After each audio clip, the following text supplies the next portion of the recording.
Shalom, orang-orang terbahagia di dunia. Full Gospel Businessman Fellowship International atau FGB MFI adalah sebuah organisasi yang didirikan oleh Demos Sakarian pada tahun 1952 untuk menjangkau orang-orang agar kembali kepada keluarga, bisnis, karir, dan Tuhan. Ladies and gentlemen, nothing could give me greater pleasure than to be able to pay tribute to you, the members of the Full Gospel Businessmen's Fellowship. You have become the largest layman's organization in the world. I want you to know how much we really appreciate you. You're very special because the work that you're doing in the chapter, the testimonies you're giving. I'm Mario Garcia Olvera. I'm the international president of the Full Gospel Businessmen Fellowship International. As a businessman, I have a lot of good things around my life right now. I'm trying to share that with you, and I want to welcome you to the fellowship and ask you to be part of this great fellowship. FGB MFI Indonesia dimulai tahun 1976 dan berkembang hingga berbagai kota di Indonesia dan telah banyak memberkati keluarga. Saya Arden Tristanto menyambut kedatangan Anda di dalam wadah ini. Anda akan bertemu dengan begitu banyak para pengusaha di Indonesia yang memiliki integritas yang tinggi. Kiranya melalui wadah ini, kehidupan Anda, kehidupan keluarga, bisnis, dan pelayanan Anda bisa menjadi berkat bagi begitu banyak orang yang membutuhkan. Ladies of the Fellowship adalah wadah kaum wanita di bawah naungan FGB MFI. Ayo para FGB men, ajak istrimu untuk bergabung bersama-sama di wadah Ladies of the Fellowship atau LOF. Di wadah ini kita seperti masuk ke dalam sebuah bengkel. Kita di dalam dipoles, diperbaiki, dipulihkan sehingga ketika kita siap untuk pergi, siap untuk melayani, dan siap memberi dampak bagi bangsa dan negara ini. FGB MFI merupakan organisasi yang sangat tepat buat kita semua para pengusaha muda. Baik Anda yang datang dari kalangan profesional maupun entrepreneur, dengan memiliki lebih dari 8.000 member pengusaha di seluruh Indonesia maupun 80.000 para pengusaha member yang tersebar di lebih dari 130 negara di seluruh dunia. Anda dapat memperluas network Anda di dalam dunia bisnis melalui wadah ini. Menampingi perjalanan organisasi ini dengan kesaksian pria-pria dan wanita yang memberikan inspirasi bagi kehidupan masa kini. MFI Indonesia berpartner dengan pertama Palang Merah Indonesia mengadakan donor darah secara rutin.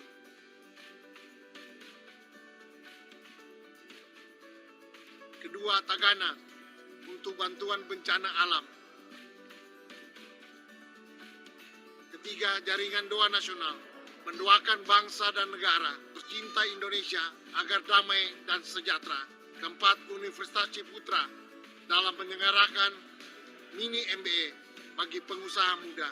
Kelima, Family First untuk seminar keluarga. Keenam, CGN TV dalam rangka peningkatan kemampuan di dalam media elektronik, televisi, dan video.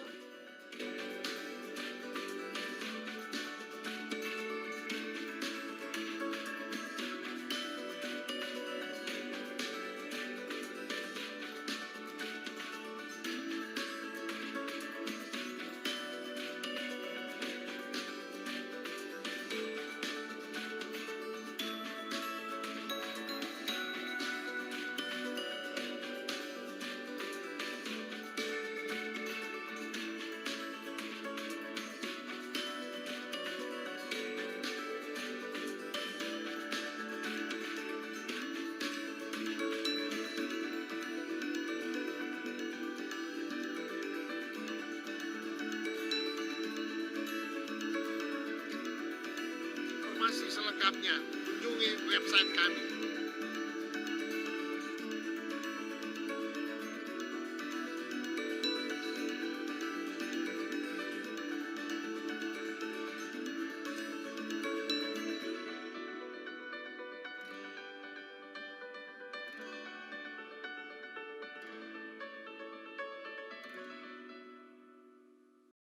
itu ternyata memang kami melihat, kalau saya, mungkin Bu Twinkie nanti juga akan bercerita bahwa ternyata pada anak kedua saya itu mengalami keterlambatan bicara, dan singkat waktu kemudian saya membawa anak yang kedua saya ini ke ahlinya, ke profesional. Waktu itu saya kami belum mengenal disleksia itu apa ya.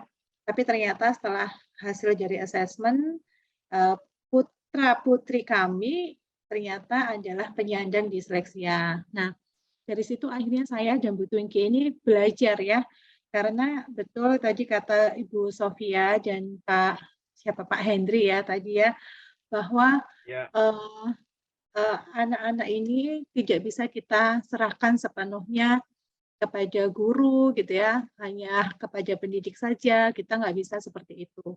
Akhirnya saya sebagai orang tua, Bu Twinkie juga sebagai seorang ibu, kami berdua belajar tentang disleksia. Disleksia itu apa sih sebenarnya gitu, karena kenapa anak saya ini kesulitan membaca dan menulis, tetapi tingkat intelijensinya normal seperti itu.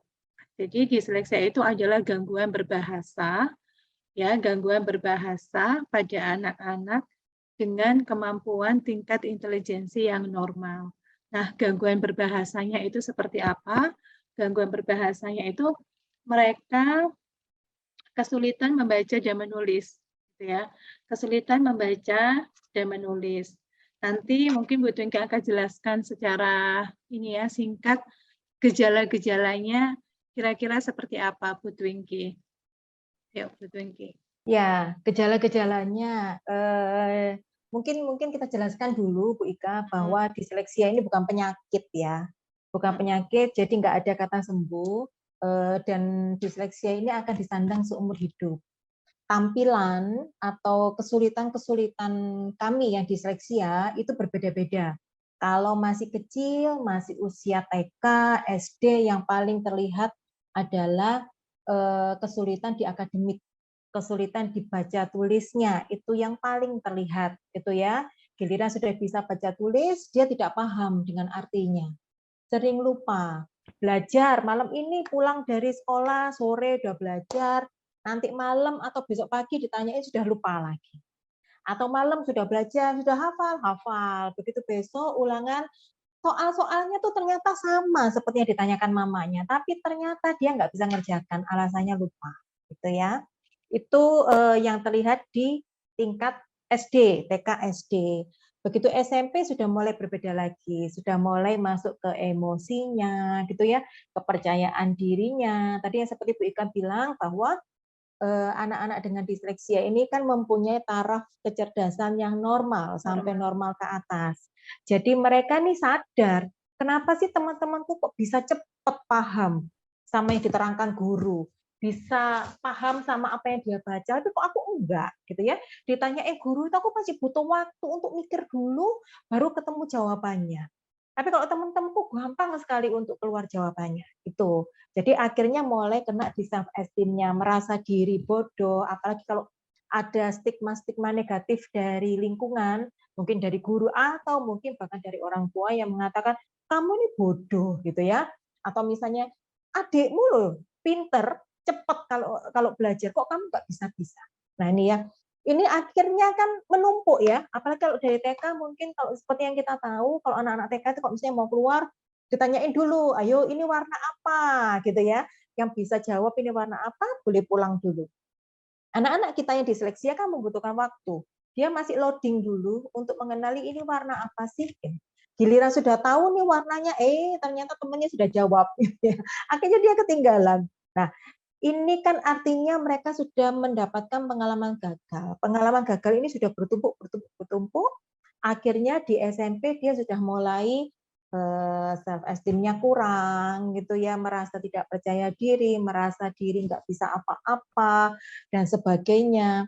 Akhirnya memang rentan terkena anxiety disorder, begitu ya Bu Ika ya? Iya, betul, Bu Twinkie. Nanti semakin dewasa, semakin bertambah lagi. Ya. Gitu. Ya, mungkin saya tambahkan Sorry ya Bu, tadi untuk terkena apa? Disorder apa Bu tadi? anxiety, Pak. Gangguan Oh, anxiety kecemasan. disorder. Iya, Oh, betul. oke oke. Gangguan kecemasan. Jadi anak-anak disleksia ini memang anak-anak yang sangat unik ya.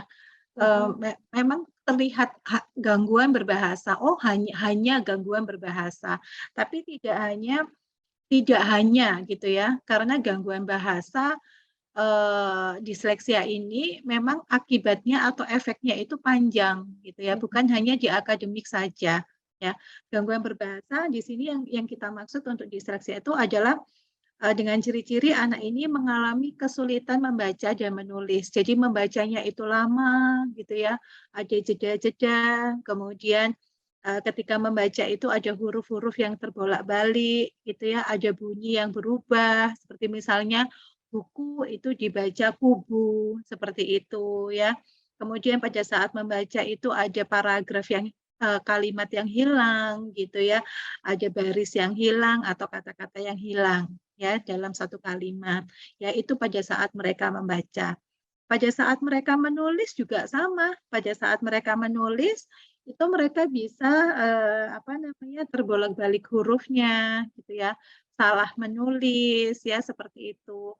Atau pada saat membuat kalimat itu tidak menggunakan tanda baca ya. Jadi tanda bacanya itu tidak sesuai gitu ya, tidak sesuai kaidah seperti itu.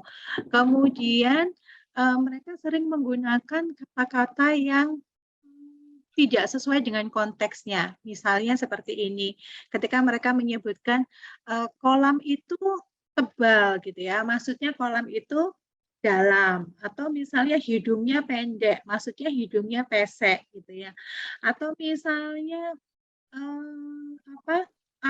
airnya licin gitu ya, yang betul kan lantainya licin, jadi mereka sering memakai kata-kata yang tidak sesuai dengan kalimatnya gitu ya. Tadi pagi saya asesmen anak gitu ya, ada satu pertanyaan yang seperti ini. Kenapa ketika kita membangun rumah itu lebih baik kita menggunakan batu gitu. Si anak yang disleksia ini jawabnya begini, supaya keras. Nah, seperti itu. Ya, jadi maksudnya kami tahu gitu, mungkin supaya kuat gitu ya, tapi menjawabnya adalah supaya keras. Itu salah satu contohnya. Kemudian kita tadi juga menanyakan kenapa kalau kita memberi bantuan itu lebih baik ke panti asuhan gitu ya, misalnya gitu ya. Dia jawabnya iya, karena di panti asuhan itu banyak permiskinan. Nah, ini kan jawabannya kurang tepat gitu ya. Jawabannya kurang tepat, kemudian kosakata yang dipakai juga kurang tepat. Penggunaan imbuhan pada satu kata itu juga tidak tepat ya. Jadi ketika mereka membaca lama, ketika mereka menulis itu tidak ada tanda baca, bisa kebolak-balik gitu ya, seperti itu ya. Kemudian pada saat mereka berbicara itu juga pada saat mereka bercerita itu tidak urut. Jadi kalau di sini Bapak Ibu mungkin pernah mendengar cerita gitu ya dari teman atau dari putra-putri kita, ceritanya itu nggak runtut. Gitu ya, tiba-tiba kalau pengen cerita itu nggak ada prolognya, tapi tiba-tiba di tengah gitu ya. Kemudian memakai kata yang berulang-ulang. Kemudian sering menggunakan kata ganti, anu, itu, ya. Jadi sering menggunakan misalnya gini, saya bicara di anu, bicara ini, ya anu, ini, itu sering-sering pakai kata-kata seperti itu. Karena kosakatanya tidak banyak. Ya. Tetapi anak-anak disleksia ini adalah anak-anak dengan tingkat intelijensi yang normal, sampai normal ke atas ya, normal bahkan sampai normal ke atas. Ada yang tingkat intelijensinya juga superior gitu ya, superior. Nah, untuk mengatakan atau menegakkan diagnosa bahwa anak ini adalah disleksia, kita memang tidak bisa hanya melihat oh anak ini ada anak yang kemudian kesulitan membaca dan menulis, langsung kita judgement atau kita label disleksia. Jadi tidak boleh seperti itu. ya. Jadi ada syarat-syaratnya untuk ditegakkan diagnosa disleksia. Yang pertama syaratnya adalah kesulitan yang dialami anak, kesulitan membaca yang dialami anak itu sudah lebih dari 6 bulan. Jadi kalau hanya 1 bulan, 2 bulan, 3 bulan, kita harus lihat nih gitu ya. Kita harus lihat apakah anak ini memang ada salah pola asuh gitu ya. Apakah anak ini memang tinggal di daerah yang tidak memungkinkan untuk mendapatkan paparan pendidikan ya, seperti itu. Jadi kesulitan yang dialami minimal harus 6 bulan. Kemudian yang kedua, kesulitan baca dan kesulitan menulisnya itu sampai mempengaruhi capaian akademik di sekolah ya. Jadi sampai mengganggu nilai-nilainya dia di sekolah. Jadi bukan hanya sekedar kesulitan membaca atau terbolak-balik saja, tapi mengganggu pelajaran-pelajaran yang ada di sekolah seperti itu. Karena seperti yang kita ketahui bahwa semua materi yang di sekolah itu semua dasarnya adalah baca dan tulis. Ya. Kemudian yang berikutnya, syarat yang berikutnya adalah anak ini tidak boleh punya gangguan pendengaran, ya, tidak boleh ada gangguan di mata, pendengaran, dan kemudian yang berikutnya adalah tingkat intelijensinya harus normal. Jadi ketika kita mendapati anak yang memang kesulitan membaca dan menulis, itu kita tidak bisa langsung bilang bahwa anak ini mengalami disleksia, seperti itu. Sebaiknya memang kita ajak atau kita bawa ke profesional untuk bisa ditegakkan diagnosa, jangan self diagnosis begitu. Begitu ya Bu Twinkie ya? Iya, betul. Ya, betul. Ya. Ada tambahan lagi Bu Twinkie? Setelah gejala, oh penyebab Bu Twinkie mungkin. Penyebabnya apa sih disleksia ini? Iya, penyebab disleksia salah satunya adalah genetik. Gitu ya, genetik jadi diturunkan secara langsung. Makanya tadi di awal Bu Ika sudah memperkenalkan kami berdua mempunyai anak-anak dengan disleksia dan kami berdua juga disleksia. Nah, ini di share screen sama Pak Vincent. Sama saya Bu Twinkie, aku yang share screen. Oh, Bu Ika toh. Ya, supaya enak sebentar. Tapi ada hitam-hitamnya ini ya. Oh gitu ya? Oh. Kenapa ya? Oh di tempatku nggak bisa maju mundur ini. Oh ini sudah. Apa deh. Tapi ketutup hitam-hitam ini. Oh gimana ya caranya ya? Ini masih ketutup kah? Ketutup. Mungkin karena hujan pengaruh apa ya? Udah Bu, udah bisa Bu. Oke. Oh iya, hitam-hitamnya di kiri kok. Oh sorry. Nah ini nih Bu Twinkie. Ya. Disleksia nih. Ini jadi disleksia tadi sudah dikatakan sama Bu Ika merupakan gangguan belajar spesifik di bahasa ya yang masalahnya berbasis neurobiologi. Jadi secara struktur otak itu tidak mengalami masalah, hanya fungsinya dalam memproses membaca ini yang berbeda dari anak-anak tipikal atau anak-anak umum. Kalau anak-anak umum pada saat mereka membaca, mereka cepat bisa memahami, bisa cepat mengenal hurufnya, bisa memblendingnya menjadi kata. Sedangkan anak-anak disleksia dia masih membutuhkan waktu, gitu ya. Jadi fungsi otaknya, kalau misalnya mau diperiksa ya otaknya gitu ya, mau dilihat apakah ada susunan yang kurang benar ya nggak ada, gitu ya nggak ada. Jadi hanya fungsinya saja dalam memproses membaca yang berbeda. Ya, gitu. Memang ada satu penelitian ya, saya lupa nanti kalau misalnya Bapak Ibu ingin sumbernya, nanti saya kirim tapi saya lupa. Ada salah satu penelitian yang memakai MRI gitu. Ada 2 anak, satunya disleksia, satunya anak yang bukan disleksia gitu ya.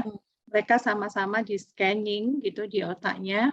Pada saat mereka membaca, pada anak yang bukan disleksia itu ada 3 bagian yang berpendar. di bagian otaknya itu ada 3 bagian yang nyala gitu ya. Tetapi pada anak disleksia itu hanya 1 ya Bu Twinkie ya, hanya 1 yang nyala. Makanya ketika mereka dipaparkan sama kegiatan yang mengandung bahasa ya, yang mengandung bahasa itu misalnya membaca dan menulis, itu mereka ngoyo gitu ya. Mereka membutuhkan waktu yang lama untuk menerjemahkan apa yang mereka baca seperti itu. Ya. Nah, ini ya. Ini yang tadi saya sebutkan. Jadi untuk menegakkan diagnosa disleksia itu kita nggak bisa main-main ya. Oh, anak ini nggak bisa baca, nggak bisa menulis, langsung kita bilang ini disleksia. Enggak, tapi ada kriteria diagnosanya. Seperti yang tadi saya jelaskan. Nah, untuk tahu diagnosa ini sebaiknya memang kita ajak atau kita bawa ke profesional-profesional yang memang paham gitu ya, memang memahami tentang kesulitan belajar. Karena tidak semua psikolog gitu ya, tidak semua konselor itu mereka belajar tentang kesulitan belajar pada anak ya. Hanya beberapa orang saja yang memang mereka mendalami tentang kesulitan belajar seperti itu. Kita lihat ya. Nah, ini ternyata sudah bisa kita lihat memang gini, disleksia ini ditegakkan diagnosanya itu di usia 7 tahun ya. Di usia 7 tahun baru bisa kita tegakkan. Tapi sebelum usia 7 tahun itu kita sudah bisa lihat tanda-tandanya. Ya, apa sih tanda-tandanya? Nah, bagi di sini Bapak Ibu yang mungkin masih punya putra-putri yang masih kecil atau cucu atau keponakan gitu ya. Ini bisa dilihat. Ya, jadi mereka mengalami kesulitan atau terlambat bicara. Kemudian bingung dengan kata yang mirip bunyinya gitu ya. Kemudian kesulitan mengingat bentuk, angka dan huruf. Ini mereka belum bisa membaca dan menulis. Ini di usia TK. Ya, kemudian huruf atau angka terbalik gitu ya, kemudian kesulitan dalam tugas yang membutuhkan keterampilan motorik halus.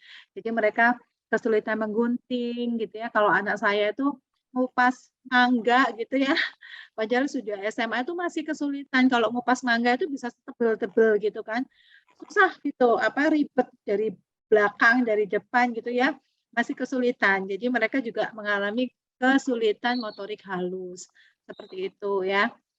Jadi bukan ini ya Bu Twinkie, yang beberapa tahun yang lalu itu kan ada yang lagi ini ya, lagi rame, ada beberapa selebritis yang nggak bisa ngupas ngupas salak gitu, nggak bisa ngupas. Itu saya Bu Ika, sampai sekarang kalau ngupas salak saya sangat-sangat kesulitan. Itu beneran ya Bu Twinkie ya, bukan rambutan. Oh oke, bukan nggak bisa makan sok-sokan ya. Jadi emang beneran terjadi ya gitu ya, emang kesulitan gitu ya. Kemudian kesulitan koordinasi gerak. Jadi kanan kiri itu siapa di sini Bapak Ibu yang masih kesulitan kanan kiri atau kanan kirinya masih mikir gitu ya. Atau pada saat nyetir gitu atau naik motor, naik mobil, sign-nya ke kanan, kitanya ke kiri gitu beloknya gitu. Ibu ya, itu biasanya. Ya. Atau Bapak di sini ada yang begitu apa enggak gitu ya.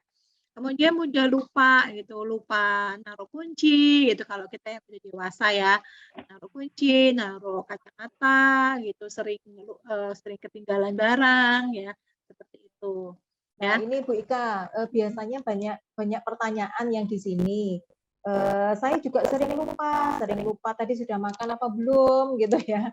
Kemudian pergi ke mall dengan istri ternyata pulang nggak sama istri. Nah, apakah itu juga termasuk disleksia gitu ya? Itu banyak sekali pertanyaan seperti itu Bu Ika. Ya, ini memang kita lihat dulu gitu ya. Mudah lupanya itu sejak kapan?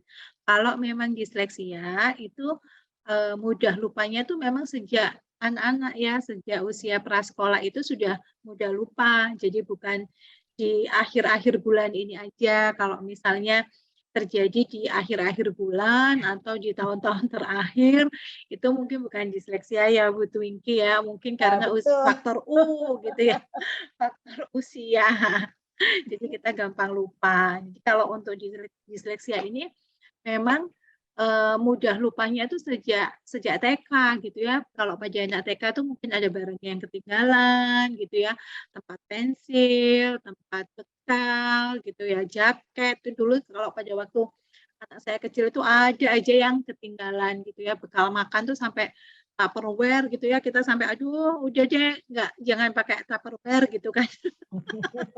Karena mahal kan bolak-balik ketinggalan di sekolahan gitu. Seperti itu. Kemudian bingung terhadap instruksi, terutama kalau misalnya instruksinya itu sangat panjang ya. Lupa ya kalau instruksinya lebih dari 2 instruksi, misalnya Dek, tolong ambilkan Mama tas merah gitu ya, tas merah di atas meja. Nah, itu sudah ada beberapa instruksi. Yang pertama tas, kemudian warnanya merah di atas meja gitu ya. Itu bisa balik ke kita dengan bengong. Tadi Mama nyuruh apa ya? Seperti itu. Kemudian lambat mengerjakan tugas-tugas yang membutuhkan koordinasi, seperti mengikat tali sepatu, mengancingkan baju, koordinasi motorik ini maksudnya. Kemudian tadi yang saya bilang kayak misalnya ngupas itu ya, menggunting gitu ya, kesulitan. Kalau saya sendiri sampai sekarang tuh kalau buka saus saset itu ya, saus saset itu selalu kesulitan gitu ya. Kalau susah banget pokoknya nggak bisa, atau buka ikatan tas kresek itu juga sangat kesulitan. Kemudian terbalik atau mengenali atau menuliskan huruf yang mirip ya, B, D, W, M, P, Q seperti itu. Nah ini adalah ciri-ciri awal itu di usia prasekolah. Kita lihat. Nah kalau ini yang di SD tadi mungkin Bu Tinku udah jelaskan gitu ya, apa namanya, ciri-cirinya anak disleksia di SD begitu ya. Nah, memang ketika kita mengetahui gitu ya, ketika kita mengetahui bahwa ada seorang anak yang mempunyai ciri-ciri seperti ini, seperti tadi yang saya katakan, segeralah bawa ke profesional. Karena kalau misalnya sudah sampai SMP tidak terdiagnosa, seperti yang tadi Bu Twinkie katakan, banyak sekali anak-anak yang mengalami masalah dengan kesehatan mentalnya, ya, karena mereka punya self esteem yang rendah, gitu ya, mereka punya pengalaman gagal berkali-kali, gitu ya, sehingga sangat mempengaruhi rasa percaya dirinya. Bahkan ada beberapa anak disleksia itu yang sudah SMA ada rasa kepingin apa namanya, self harm ya, bunuh diri, menyakiti dirinya sendiri, dan setelah kita telusuri ternyata anak ini disleksia yang tidak terintervensi. Mungkin ada. Ya, jadi begini Bapak Ibu, tadi yang sudah di-share Bu Ika dari awal tadi ya, dari usia prasekolah sampai dengan usia SD, di sini sudah sampai SMP kalau nggak salah ya yang kita share ya Bu Ika. Nanti bisa kita share PPT-nya nanti lewat Pak Vincent. Jadi itu bisa menjadikan Bapak Ibu sekalian untuk paling tidak men-screening awal di checklist. Karena seperti yang kita tahu tadi sudah kami paparkan bahwa kelihatannya kesulitannya hanya itu begitu ya. Hanya tidak atau kebingungan kanan kiri. Membaca kurang latihan, nanti kalau latihan nanti bisa ya. Tapi kalau itu menetap selama 6 bulan padahal sudah diajarkan sama dengan teman-temannya bahkan mungkin lebih. Nah, artinya kita kan sudah harus mulai warning ya, ini kenapa. Nah, kalau misalnya Bapak Ibu bisa checklist lebih dahulu, oh anakku nih kesulitan di sini. Kalau ternyata banyak, bisa langsung dikomunikasikan atau dikonsultasikan kepada ahlinya. Sebab bila kita mengetahui kesulitan anak kita semakin dini, hasilnya akan semakin bagus. Anak kita akan cepat tertangani daripada ditunggu-tunggu, nanti tunggu SD. Nanti SD masih kelas 1, kelas 2, enggak apa-apa tunggu lagi. Pertanyaannya mau sampai kapan begitu. Jadi semakin dini kita bisa men-screening anak, semakin dini kita mengetahui kesulitan anak, hasilnya akan semakin bagus karena semakin cepat tertangani. Begitu Bu Ika? Ya, betul. Ini ada beberapa tambahan ya, saya tambahkan sedikit. Ini fakta tentang disleksia. Jadi ternyata kalau menurut penelitian, dari 10 gitu ya, 10 itu ada 1 penyandang disleksia. Bahkan kalau penelitian yang terbaru itu, kalau di satu kelas gitu ya, kelas reguler di sekolah itu ada sekitar 20% itu pasti ada penyandang disleksia, seperti itu. Karena memang cukup banyak, maka kami berdua itu gencar sekali gitu ya, Bu Twinkie ya. Jadi Ya, kami mensosialisasikan tentang disleksia ini karena ini invisible handicap ya, invisible handicap. Jadi mereka tidak terlihat karena secara physically gitu ya, kemudian tingkat intelijensinya mereka normal gitu ya. Sehingga kesulitan-kesulitan yang mereka alami itu seperti tidak terlihat, seperti tidak terlihat. Sedangkan kita ketahui sendiri di beberapa mungkin sekarang udah lumayan ya, tapi masyarakat sendiri untuk kepedulian terhadap anak-anak berkebutuhan khusus mungkin hanya beberapa saja. Nah, apalagi kepada penyandang disleksia yang mereka tidak terlihat bahwa mereka ini juga ternyata berkebutuhan khusus seperti itu.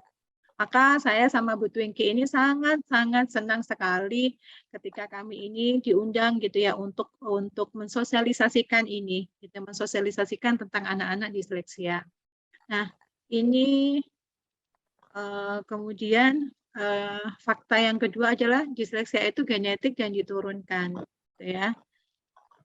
Nah, derajat keparahan disleksia. Disleksia itu juga ada derajatnya mulai dari ringan, sedang, sampai berat. Kabar baiknya 80% penyandang disleksia itu adalah disleksia ringan. Ya. Tetapi apakah ada yang disleksia sedang dan berat? Ya ada gitu ya. Ada gitu ya. Kami saat ini menangani di tempat kami itu sekitar mungkin 100 lebih anak-anak disleksia. Mereka ini anak-anak pintar, tapi mereka membutuhkan strategi belajar yang berbeda. Maka sayang gitu ya, kalau orang Jawa bilang eman, sayang kalau mereka ini tidak mendapatkan strategi yang tepat. Mereka ini tidak dipahami oleh guru-guru di sekolahnya.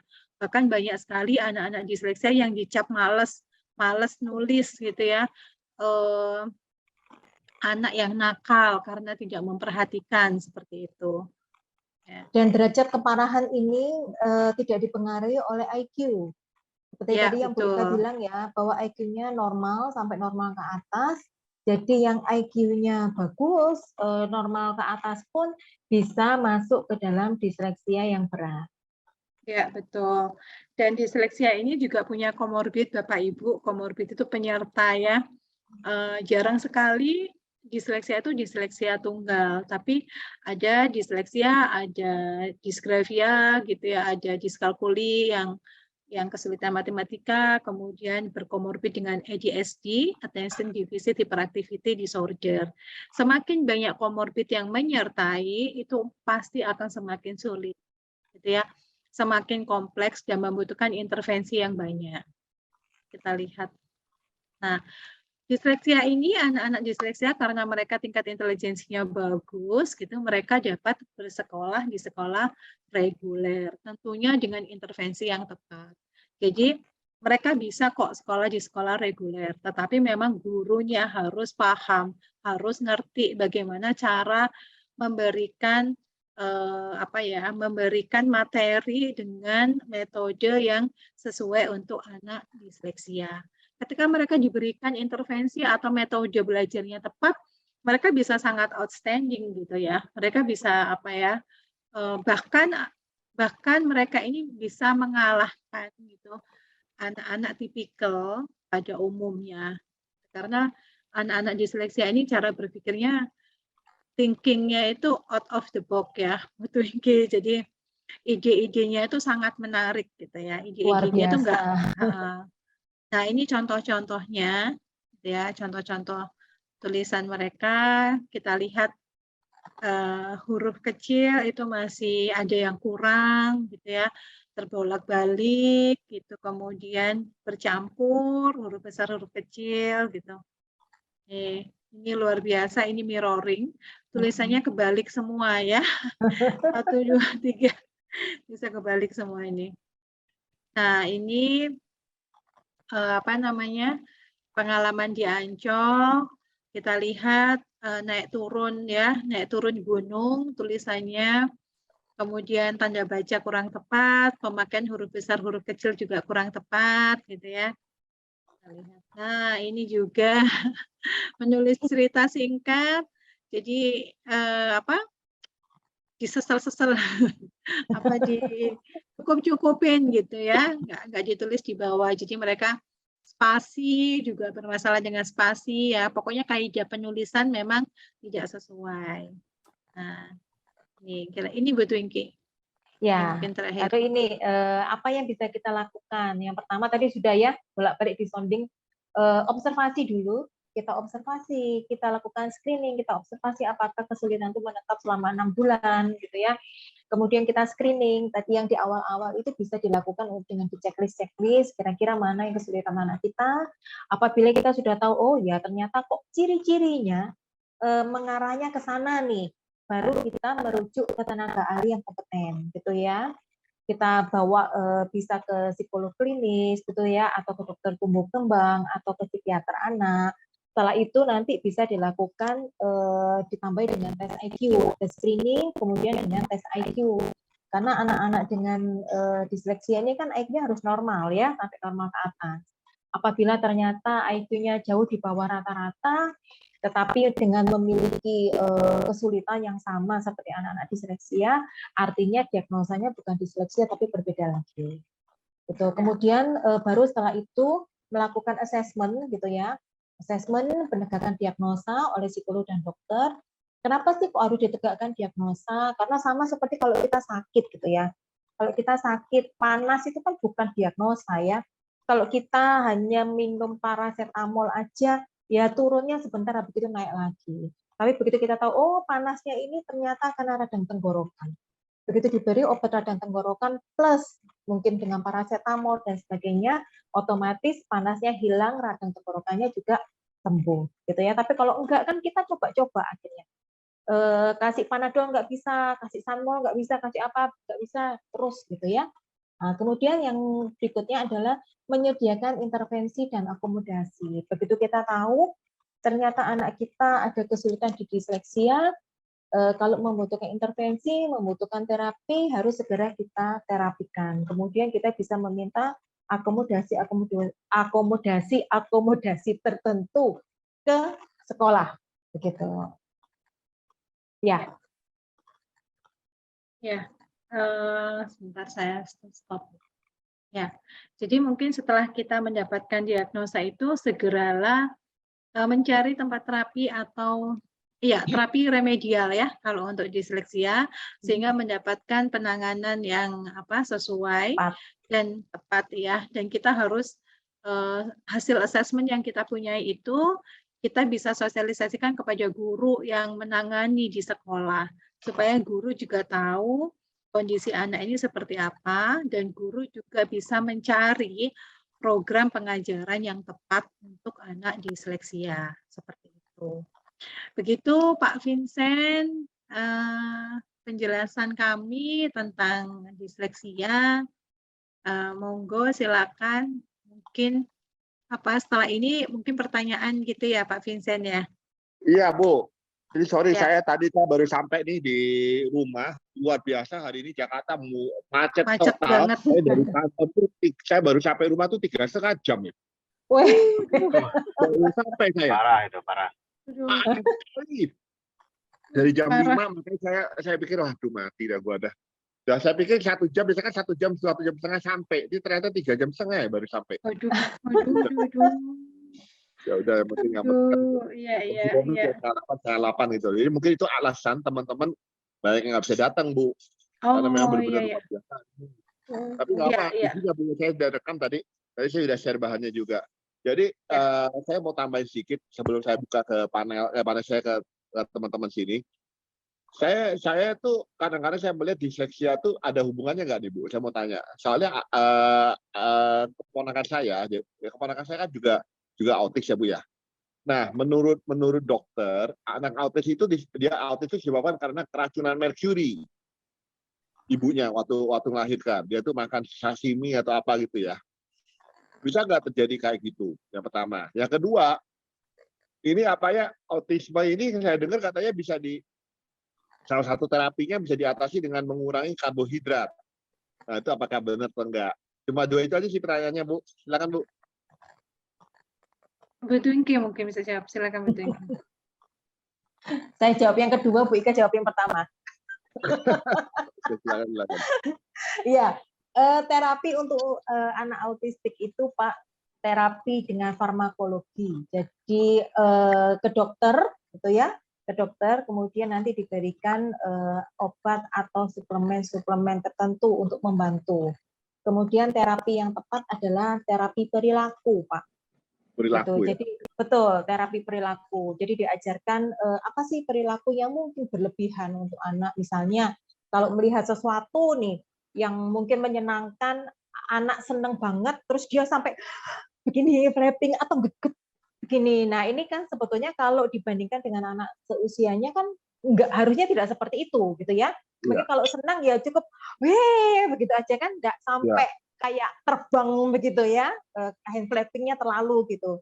Nah ini nanti kita ajarkan bagaimana sih cara menguranginya, kemudian dialihkan seperti apa sehingga perilaku-perilaku yang berlebihan ini bisa kita bantu untuk kurang begitu. Kemudian perilaku-perilaku yang kurang kita bantu untuk bisa sesuai atau hampir sesuai dengan anak-anak seusianya.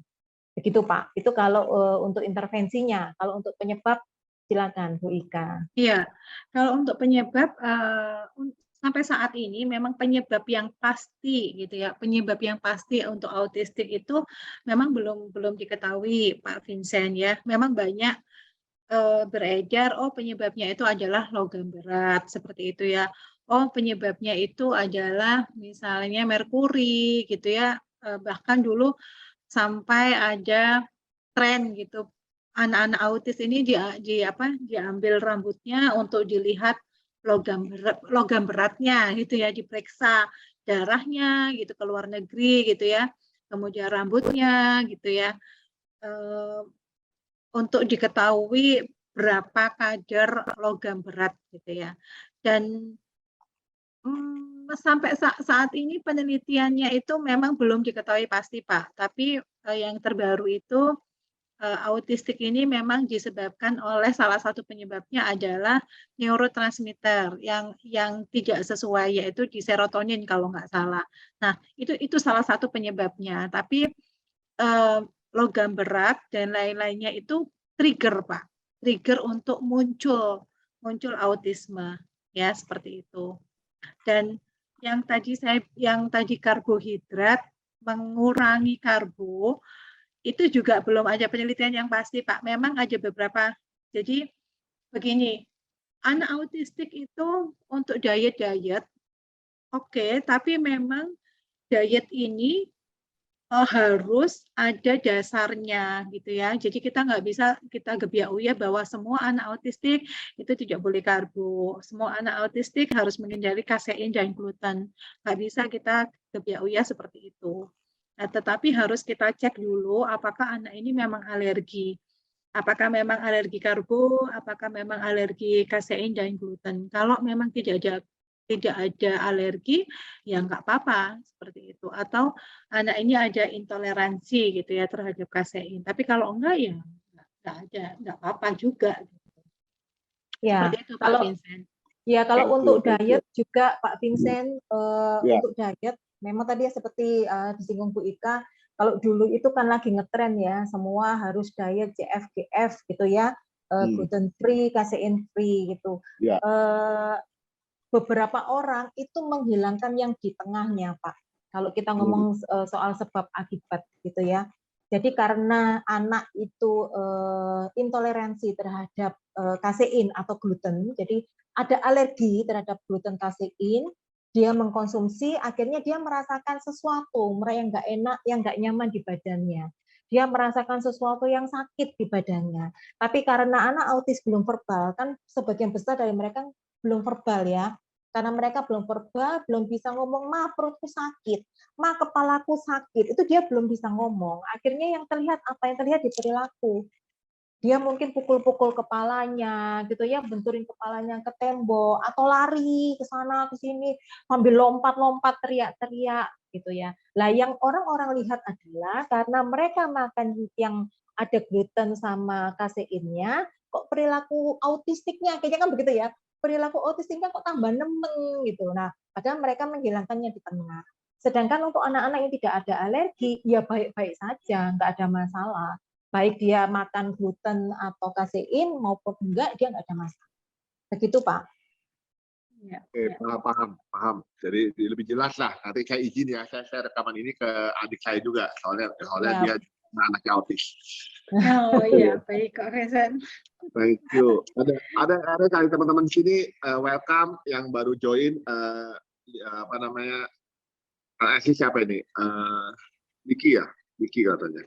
Anyway, mungkin saya kasih kesempatan pertama ke Pak Henry. Pak Henry kan sudah join dari awal. Silakan Pak Henry. Saya cuma mau nanya ini aja dari penjelasannya. Kan ada tadi disleksia ringan, sedang berat. Nah, untuk yang ringan ini, apakah memang perlu juga penanganan khusus, kayak terapi khusus, atau ya dia biasa aja, nggak perlu ada terapi tambahan? Ya, nggak ada, Pak. Nggak ada. Jadi kalau untuk yang Bu Twinkie, silakan Bu Twinkie. Ya, kalau yang disleksia ringan ini enggak, Pak, enggak ada intervensi khusus karena biasanya terkadang malah orang-orang dengan disleksia ringan itu mereka enggak sadar kalau dirinya disleksia gitu, Pak. Dianya baru sadar setelah mungkin anaknya gitu ya yang terdiagnosa. Seperti saya, Pak, saya kan disleksia ringan, Pak ya. Jadi saya baru sadar pada saat anak saya terdiagnosa disleksia. Kemudian saya urut nih ke belakang, oh ternyata kesulitan-kesulitan saya dulu itu ada namanya adalah disleksia. Dan biasanya orang-orang dengan disleksia ringan itu bisa menemukan coping strategi untuk mengatasi kesulitannya. Begitu, Pak. I see. Oke, soalnya tadi pas saya bertanya begitu karena pas dikasih tahu lihat ciri-ciri kok ada 1-2 mirip kayak anak saya juga kadang kelakuannya gitu. Iya. Oke. Iya Pak, memang disleksianya unik banget gitu ya. Ini yang seperti tadi saya jelaskan, ini invisible handicap. Jadi karena mereka normal, secara fisik mereka normal, secara tingkat intelijensi mereka normal gitu ya. Tapi mereka punya kesulitan-kesulitan itu gitu ya. Ini memang membingungkan ketika kita merasakan, oh anak saya kok rasanya kok ada ya. Kemudian kita ajak ke psikolog. Ada beberapa psikolog atau konselor yang mereka tidak paham tentang disleksik. Ya nggak apa-apa gitu, apalagi tingkat intelijensinya normal mereka. Biasanya mereka lolos di sini nih, gitu ya. Seperti itu, Pak. Ya. Terima kasih, Bu. Sama-sama. Terima kasih. Ada yang lain? Mungkin Bu Lita mungkin atau Pak Arif?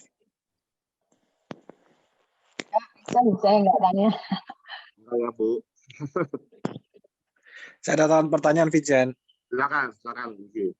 Ya, Bu, tanya kalau pakai baju selain terbalik itu apa termasuk gejala disleksia juga?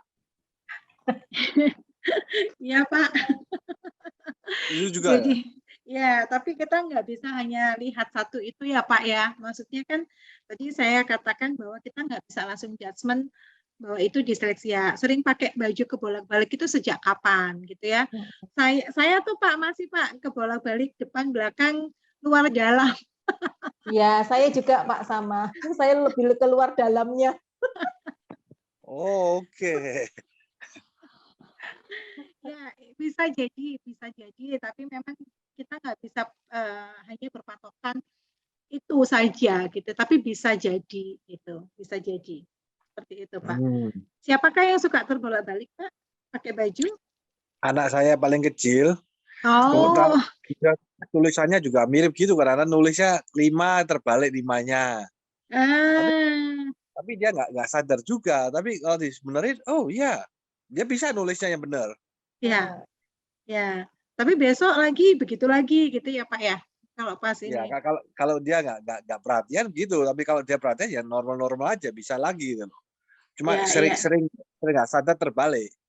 Ya. Nanti Bapak lihat, Pak, itu konsisten nggak ke lain-lainnya. Kan tadi ada 2 yang konsisten ya. Pakai bajunya kan terbolak-balik, kemudian tulisannya terkadang terbolak-balik. Nah, lihat lagi Pak nanti di kegiatan-kegiatan yang lain apakah konsisten seperti itu. Usia berapa Bapak anaknya? Umur 7 tahun. Oh iya, apalagi sudah 7 tahun ya Pak. Kalau sudah 7 tahun itu sebetulnya sudah bisa kita tegakkan disleksia ya, karena penegakan diagnosa 7 tahun. Maksud saya tuh 7 tahun itu usia yang tepat. Coba Bapak lihat lagi, perhatikan lebih detail lagi pada saat menulis, apakah kaidah penulisannya itu juga terbolak-balik. Kaidah itu kalau misalnya kita nulis A itu kan begini. Nah, tapi kalau anak disleksia bisa dari bawah, dari samping, Ya, betul, seperti betul. itu. Betul. Begitu Jadi ya Pak ya? ya, jadi kalau disuruh nulis sebenarnya katanya nggak enak. Ya, this is better lu gitu. Iya, iya. Oke. Ya, ya. Dan anak disleksia itu ngeyelan, Pak. Tahu ngeyelan ya? Apa namanya? Iya, Apa iya. sih? Ya, ngeyel gitu. Karena mereka pinter sih ya. Jadi kalau misalnya kita kasih tahu ya mereka ya ini lebih enak buat aku gitu. Kenapa kan apa bentuknya sama gitu ya. Kenapa aku harus menulis yang benar? Seperti itu. Kan bentuknya sama gitu. Itu, Pak. Ya. Ya, kalau itu agak susah dicas karena apa? Kalau kita di luar negeri ya, itu memang diajarkan untuk critical thinking. Jadi mereka sering ngomong why gitu, why not Ya, katanya. ya. Tapi itu kok bagi kita natural ya, karena memang kita di race tuh selalu mempertanyakan. Jadi kalau dia bilang lo, why you doing like this? Dia bilang why not? I feel good, I like it. Jadi Iya. Ya, mungkin bisa di ini Pak, di luar negeri kan lebih ini ya, untuk asesmen disleksia kan pasti lebih detail gitu ya, dibandingkan dengan di Indonesia. Mungkin bisa gitu. Tapi tadi saya dengar ini nggak ada treatmentnya ya. Jadi ini actually psychological things atau nerve problem atau apa ini ya? Ini Pak, masalah kalau yang untuk disleksia ini adalah fungsi otak ya. Jadi bukan apa namanya ada sesuatu yang salah gitu di otaknya, enggak. Tapi cara kerja otak di bagian berbahasa itu yang berbeda. Cara menerima informasi yang berkaitan dengan bahasa, dengan membaca dan menulis, gitu ya. Oke. Seperti itu. Sama seperti orang kidal itu loh Pak. Orang kidal itu kan tidak ada masalah di otaknya. Hanya fungsinya saja yang dia berbeda. Gitu. Oke. Ya, kalau dia bisa baca terbalik berarti termasuk disleksia enggak? Bisa baca enggak juga sih Pak. Kita nggak bisa bilang kalau dia bisa baca terbalik itu apakah termasuk disleksik gitu ya. Kita nggak bisa bilang seperti itu juga gitu. Ya, karena memang yang tadi saya bilang memang harus betul-betul kita asesmen gitu ya, betul-betul kita observasi dulu gitu, apakah memang gejala-gejala disleksianya itu lengkap atau enggak gitu, seperti itu. Oke. Dan kesulitannya tadi saya bilang minimal harus 6 bulan ya Pak. Ya, anak ini harus mendapatkan paparan pendidikan yang sama dengan temannya gitu ya. Kemudian di rumah juga stimulasi berbahasanya juga bagus. Nah, tetapi kalau dia masih mengalami kesulitan lebih dari 6 bulan, sebaiknya memang segera untuk dibawa ke profesional. Masih. Ya, kalau so far nggak ada masalah, dia bisa aja sendiri, is okay berarti ya? Iya, betul Pak. Ya, kalau dia bisa aja sendiri, ini hanya kita istilahnya tuh late blooming aja, jadi terlambat aja. Dia bisa mengejar. Kalau yang disleksik ini kesulitannya itu sudah lebih dari 6 bulan. Itu kayak menetap gitu loh Pak, dan konsisten bukan hanya di membaca menulis, tapi kita lihat perilaku dan segala macam itu konsisten seperti itu. Gitu. Oke. Thank you. Ya, sama-sama Bapak. Terima kasih Diki. Arif, mau tanya Arif.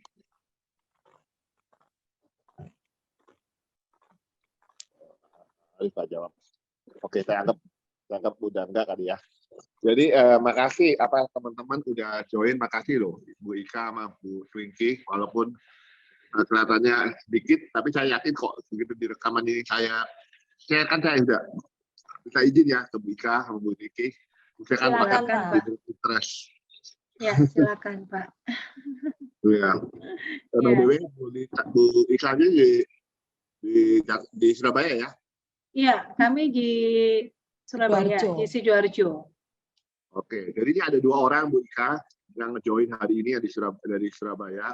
Yang tadi di Surabaya, Pak Arif dan si Ibu Nika Hudianto. Jadi kalau mungkin kalau saya boleh izin share nomor teleponnya Bu Ika ya di grup ya, Bu. Ya, silakan Bapak, silakan. Oke, thank you. Oke, kalau ada pertanyaan, mungkin kita tutup ya, kita tutup doa. Kalau sebelum kita tutup doa, saya pergi pengumuman. Kalau, sorry ya, Arif lagi nyetir. Saya matiin dulu intinya rekamannya dulu, rekamannya gimana saya matiin. Oke, udah.